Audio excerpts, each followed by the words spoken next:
sobre outros atletas, é claro, vamos trazer a vocês. Primeiramente aqui também sobre Pedro Raul. Pedro Raul é um nome que está muito adiantado, as negociações estão avançadas e a expectativa é que durante essa semana avancem ainda mais e venha a ser finalizada assim que o Paulo Brax desembarcar em solo carioca. O salário seria no valor de R$400 mil, segundo o Jean Faísca, do canal Atenção Vascaínos, e a tendência, inclusive, é que já com a proposta realizada, formalizada pelo Vasco da Gama, nos próximos dias o Kashiwa Reysol, clube do futebol japonês, aceite essa oferta e o Pedro Raul assine esse vínculo contratual com o Vasco, uma grande, realmente também contratação, o vice-artilheiro do Campeonato Brasileiro e com toda certeza um dos melhores jogadores do nosso futebol atualmente. Outros nomes que também estão aí em fase de especulação. Vou terminar falando sobre o Paulinho, mas quero antes passar sobre esses dois nomes. Mateuzinho, o canal Atenção Vascaínos trouxe a informação de que o lateral direito interessava ao Vasco da Gama, ele que foi um dos grandes destaques aí do Sampaio Corrêa nessa última temporada, atuando em todas as partidas,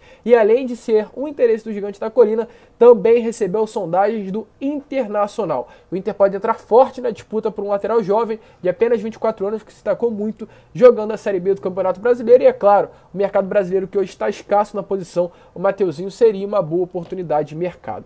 Outro nome também do mesmo Sampaio Corrêa é o Gabriel Poveda. Gabriel Poveda, que foi o artilheiro da Série B do Campeonato Brasileiro, marcando gol, inclusive, em São Januário contra o Vasco, revelou em uma entrevista ao Casemiro que o mesmo lhe mandou mensagem em uma rede social, Na rede social, o Casemiro, um streamer, um influencer muito famoso vascaíno, mandou uma mensagem pro Poveda, dizendo: vem pro Vasco em 2023. Antes que vocês se iludam, antes que vocês comecem a especular, por enquanto ainda nada, eu entrei em contato com os empresários do jogador nesses últimos dias e foi em passado. O Vasco não procurou o Poveda e até ele me explicou que muitas fontes vêm falando que o Poveda já teria realmente negociações com o Inter, também foi cancelada não, mas foi negada por parte do empresário do jogador, nem com o Vasco, nem com o Internacional, nenhum clube ainda procurou o Gabriel Poveda. Mas seria um bom reforço? Deixa clara aí a sua opinião nos comentários. E agora, para finalizar de vez o vídeo, falar sobre Paulinho.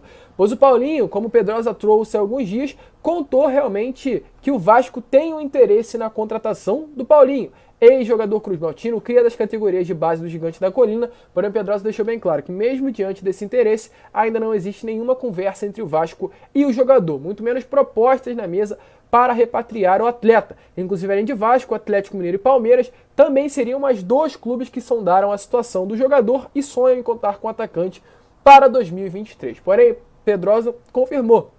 Até agora, Paulinho não fechou com ninguém. E ontem ele deu uma entrevista à ESPN, ontem foi o dia da consciência negra, e o Paulinho, que é realmente não um lutador, que fala, mas ele é alguém que se posiciona muito pela causa, se posicionou. Ele que fala muito sobre esse assunto, sempre faz questão de abordar, e é claro, quem aborda essa causa e quem é Vasco da Gama, tem tudo a ver. E o Paulinho tem muita propriedade para falar sobre isso, falou sobre o dia 20 de novembro, que é esse dia da consciência negra, e também aproveitou para falar sobre o Gigante da Colina e fazer esse elo que, volto a repetir, são duas histórias que se conectam.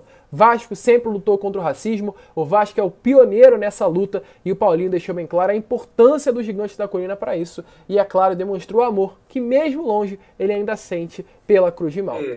Eu cheguei no Vasco com 9 anos de idade. E eu sempre soube da história do Vasco, ainda mais quando a gente ingressa na escola, que eu estudei lá por 5 anos, é, é mostrado toda a história do Vasco pra gente, e a gente consegue enxergar que sempre foi um clube que lutou pelos direitos de todos, principalmente no período onde os negros mais sofriam, onde os negros não podiam jogar futebol, e eles foram lá e bancaram, fizeram uma outra, tentaram fazer uma outra liga para poder mudar essa regra e assim conseguir botar os negros para jogar. Você vê aí que é um clube que sempre teve avançado, sempre teve uma mente mais aberta. No Vasco, eu dormi no Vasco, comi, fazia tudo lá durante 10 anos e aprendi muita coisa, e até hoje eu consigo ver que o Vasco continua seguindo esse caminho, e eu sou muito orgulhoso de fazer parte dessa história aí, sempre vou estar torcendo muito pelo Vasco, o clube que me E formou. aí, torcedor vascaíno, cabe o Paulinho de volta à colina histórica? Deixa a sua opinião nos comentários, porque quem sabe, né, não pode pintar.